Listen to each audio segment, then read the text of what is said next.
2023 has been insane for games. It feels like every 5 minutes there's been a AAA release or an indie release or something that everybody's been excited for, and me especially, I have been swamped with games to play this year. So like all my other YouTuber friends, I figured, what the heck, let's get on the bandwagon.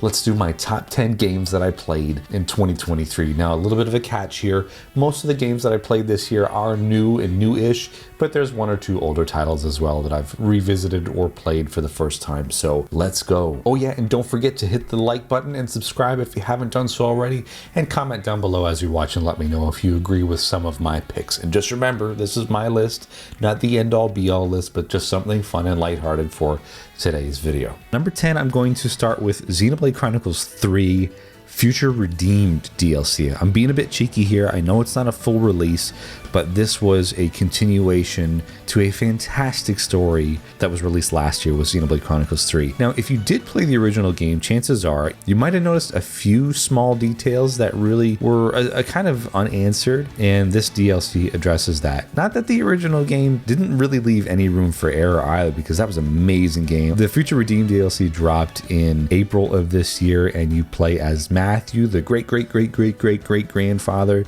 of the character that you play as in Xenoblade 3, and plus you have Rex and Shulk coming back, so it is the ultimate fan service, but it actually serves as a very important and pivotal point of the Xenoblade trilogy story. I really just loved being able to play as Shulk again, being such a huge fan of Xenoblade Chronicles. It was a really great time, and it was around 12 to 15 hours, so I really felt like I got my money's worth as well in terms of paying a little bit extra for DLC and getting that little bit extra of a story too. It was a really great time for me. Number 9 is Sea of Stars. Now, I know a lot of you guys are probably going to be saying, why isn't it higher on the list? Well, to be totally honest with you, I thought it was an okay game and not a great or fantastic game. And it's not like I didn't really have it overhyped like a lot of people tend to do. I personally just feel like it underdelivered in a few ways. Now, I have posted a full review a couple of months ago, but essentially it boils down to the story not really sticking, some of the characters being more or less forgettable. The music was great. The battle system was pretty cool, borrowing heavily from Mario RPG, and of course doing their own twist or their own spin on that classic turn-based action that we know and love. Sprite work was fantastic, art direction was really great, but I just feel like that story was a straight 6 out of 10. Even me saying that, I would still highly recommend it to you guys. I think it's going to have a mileage may vary kind of deal when it comes to this game. But yeah, overall, could be better in some ways, but Sea of Stars was still really fun. All right, number 8, we are going with Golden Sun: The Lost Age. Now, I know what you're saying. This is games of 2023 list, but you know, I said at the top of the video, figured I would talk about some games that I revisited, and you know, yes, this game is almost 20 years old. I gotta be honest, this game holds up really well, and I hadn't actually touched this game since I played it when it first came out, and man, this is a rock solid turn-based JRPG, man. Golden Sun 1 and 2 is absolute cream of the crop on the Game Boy Advance. I really loved being able to carry over my save data from Golden Sun, carrying over my characters and Djinn, just really expanding on that adventure. The world just opens up in so many ways. The story continues in so many great ways. I really love what Camelot did here with continuing the story for Golden Sun, and I feel like it really ends on a high note. Unfortunately, Camelot kind of dropped the ball for the third one though. Number 7, Legend of Zelda: Tears of the Kingdom.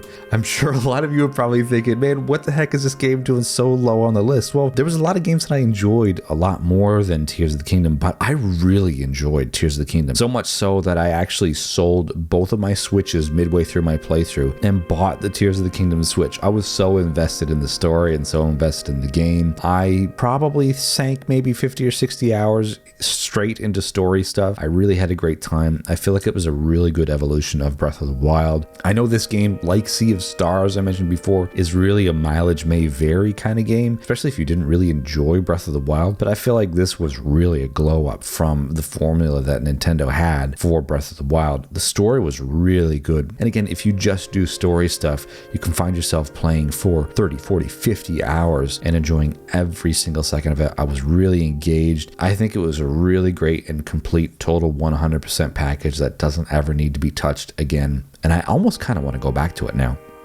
Number 6, Star Ocean: The Second Story R. Now, as a newcomer to the Star Ocean series, I thought this was pretty interesting, to say the least. I've always wanted to try Star Ocean, and being a little bit apprehensive of, yes, it's the second entry in the Star Ocean series, but it doesn't really make a difference at all, because I do find that it was a standalone story. Now, again, having never played Star Ocean games before, I don't know if there's any continuity from the first game or any callbacks aside from having some of the hero characters come in as assist characters during battles, but I thought the story was really great. I love the fact that you can choose between either Claude or Reyna as your main character. The story is the same, but you do have some different story beats along the way depending on who you choose. You can recruit different characters along the way, and there's up to 100 endings. Replayability here is insane, and not every playthrough is going to be the same as well. So if you're looking for something to sink a lot of hours into and have a different experience every time you play through, this was a really great game. I had a lot of fun with it. A prime example of how HD 2D games should be handled from here. Number 5, Final Fantasy IV. I got into the Pixel Collection this year on my Steam Deck, and one of the standout titles for me in the Pixel Remaster collection was Final Fantasy IV. Now, originally released as Final Fantasy II on the SNES or the Super Nintendo, whatever you want to call it, this was a really great continuation of the Final Fantasy series, and this was the point, in my opinion, where I feel Square really hit their stride with storytelling and character development. Of course, we can talk about the Pixel Collection being, remastered visuals and stuff like that, but it's all mostly the same. Everything's going to look the same. On the Steam version, there are no quality of life stuff other than auto battles or 2-time speed battles. The Steam version did not get the extra, text fix or character portraits or, some of the leveling stuff that you have on the Switch or PS5 version. So I was pretty much playing close to the original release in terms of gameplay, but I really enjoyed this game. I love the character development of Cecil, the main character. I loved the story. I think it's the only Final Fantasy where you end up going to the moon to fight the final boss. Final Fantasy IV set later games up for success in many ways. Going right off the back of Final Fantasy IV, that game walked, so 6 really ran for the full-on marathon. 6 is a game that I've had a love-hate relationship with for many years. It's a game that I never really truly understood the significance of or really got into at all. And it was only until this year, having played the other games that came before it and, the Pixel Remaster Collection or Final Fantasy as a whole, do I really feel that I finally get this game and feel like I really truly can bond with the game, the characters, and the story. I really appreciated the attempt at a multi-character narrative or story arc because there's so many different people in this game, and there's some characters that you can completely miss outright.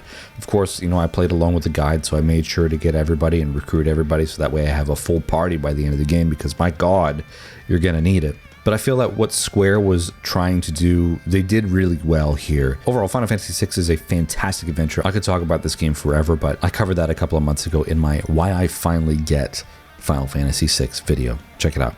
And now time for something a little bit different than every other game on this list. And it's a game I've had a lot of fun with, and it's a game I've been able to bond with my son over, and that is Kirby and the Forgotten Land, coming in at number 3. I saw my son taking a liking to Kirby. I figured, what the heck, let's play it together because it has co-op. And within the first couple of hours of playing it together, he just mastered it. And he's 3 going on 4 here, so he's still little, but he's very smart. And I just really love the opportunity as a dad to watch my child get into games and get into Nintendo characters, because I love my Nintendo characters. I've actually brought him in to do a little bit of voiceover today to tell us about the game and some things he's liked about it. So I'm gonna try and crop it together as best I can, but if you want like a little wholesome pick-me-up in this video, I loved it, and I just love being able to play this game with him. Kirby and the Forgotten Land. What happens with Kirby? So Kirby... He wants up on a new island. And then what happens from there? He tries to go back to his normal world. But... He can't. He can't go. Because he's in a different dimension, isn't he? Yes, he can't fix his boat. His boat? Yeah. Then he goes to the city, and what does he transform into? Kirby. Yep. And then what town does he go to after that? Waddle Dee Town. And then from there, you have to go through different worlds. What kind of worlds do you need to go explore? There's the city level. There's the beach world. Yes.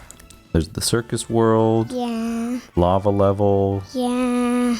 What bosses do you remember in the game? The big gorilla. Yep. And I remember The Gobble Master. Oh, the final boss? Yeah. That's the giant one that chases you down the hallway? Yeah, and he sucks our friend up. Yep, he sucks up our friend and transforms into the... Big butterfly. Yep, the huge butterfly final boss. And then how do we beat the final boss? What do we transform into? Kirby, Trucky. We transform into Big Rig Kirby, the big truck. Yeah. And then we go full speed ahead and Bam it. then we ban him. And then what happens? Does Kirby get reunited with his friend? Yeah. Yep. But my favorite part of Kirby is that we can play together. Yeah. Who do I play as when you play as Kirby? Waddle Dee and I play as Kirby. And what does Waddle Dee wear? He has a blue Hat. He has a blue bandana and a spear. And he bams the guys with his stick.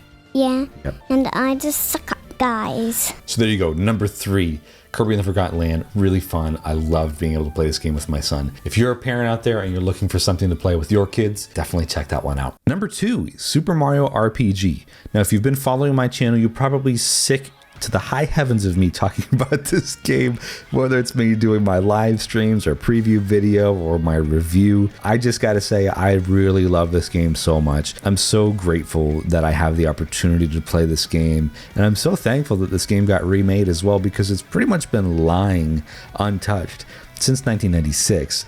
That's what she said. But this is a really great 100% glow up, and in some ways does better than the original. And I just really love all the charm that this game has. The music is so good. The characters are just really fleshed out here with the new graphics. The battle system is a little bit more approachable as well, especially if you have younger gamers like me. There's a lot more that I could talk about because, you know, I just think it's a really great game overall. But I don't want to ramble. I've already done my full review. Check that out. But Super Mario RPGs is definitely worth picking up. And number 1 is Final Fantasy 16. This was a game that I was really not sure about. It was only until I played the demo and got a little bit of a teaser for the story did I have that aha moment and think, wow, what Square is doing here is really interesting. I liked the fact that they went back to that old school, I don't want to say Renaissance because it's not really Renaissance, but you know what kind of vibe I'm talking about. It's kind of that Final Fantasy VI vibe, that old school Final Fantasy vibe for the story. And boy, they really nailed it in every way in terms of story. Now, I know the battle system is kind of love or hate for some people, especially if you're diehard Final Fantasy fans. But, you know, if you play on easy mode like I did, because I just wanted to get it for the story, yes, it can be a bit button mashing and not necessarily challenging. But that's what do you expect if you're going to play it on easy? That's just what you're going to get. The character development that is in this game, I mean, is just unreal. The journey that Clive goes on is like unlike anything I've seen from a main character in a Final Fantasy game. In a long time, if ever. Truly dragged from hell and back and then some and then more. And then learning to deal with it and learning to better himself and try and better the people around him for it. It is one heck of a story, honestly. And I can't say anything more, but if you've played the game in its entirety, man, it's a great emotional roller coaster. In more ways than one. I think it was pretty much the complete package, especially if you're a Final Fantasy fan like me. And of course, we have the new DLC coming out. I just finished Echoes of the Fallen last week in about 2 hours. I was going to do a video on that, but I just figured, you know what, I'm not going to bother. I'm really excited for the next DLC. It looks like we're getting some more information and some more backstory on one of the icons that was teased throughout the game. And I'm really looking forward to learning more about that and re-engrossing myself in the world of Final Fantasy 16. So there you have it, my top 10 games that I played in 2023. Mostly new, one kind of new, and then one 20 years old. But at the same time, it's a fantastic list in my opinion. And I highly recommend that you check any one of these games out.